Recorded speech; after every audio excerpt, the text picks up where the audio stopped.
ده الحريم دول ناقصين عقل ودين. تلاقي واحد بيقول لك كده، فتقول له انت بتقول ايه يا ابا الحاج، انت فاهم اللي انت بتقوله؟ يقول لك لا انا بسمع الناس تقول كده. فهم يا عم ناقصين عقل ودين، ما تضيعش المعلومتين اللي في دماغي. تعالى بس يا ابا الحاج افهمك بالراحه. تعالى نشوف حديث النبي صلى الله عليه وسلم بيقول ايه في الروايه دي: يا معشر النساء تصدقن واكثرن الاستغفار فاني رايتكن اكثر اهل النار. فقالت امراه منهن جزله، يعني ذات عقل ورأي: وما لنا يا رسول الله اكثر اهل النار؟ قال: تكثرن اللعن وتكفرن العشير. اللعن اللي هي الشتايم كانت منتشره بين النساء وقتها، والعشير اللي هو الزوج، يعني ما بتشكروش الازواج، ولو عملوا معروف تنكروه. وما رايت من ناقصات عقل ودين اغلب لذي لب منكن، يعني ممكن واحده تلعب بعقل واحد عاقل. قالت: يا رسول الله وما نقصان العقل والدين؟ قال: اما نقصان العقل فشهاده امراتين تعدل شهاده رجل، فهذا نقصان العقل. وتمكث الليالي ما تصلي وتفطر في رمضان، فهذا نقصان الدين. يبقى كده الموضوع وضح معانا يا أبا الحاج.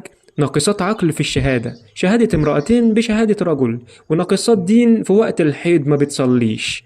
تمام كده؟ يلا كمل تقليب.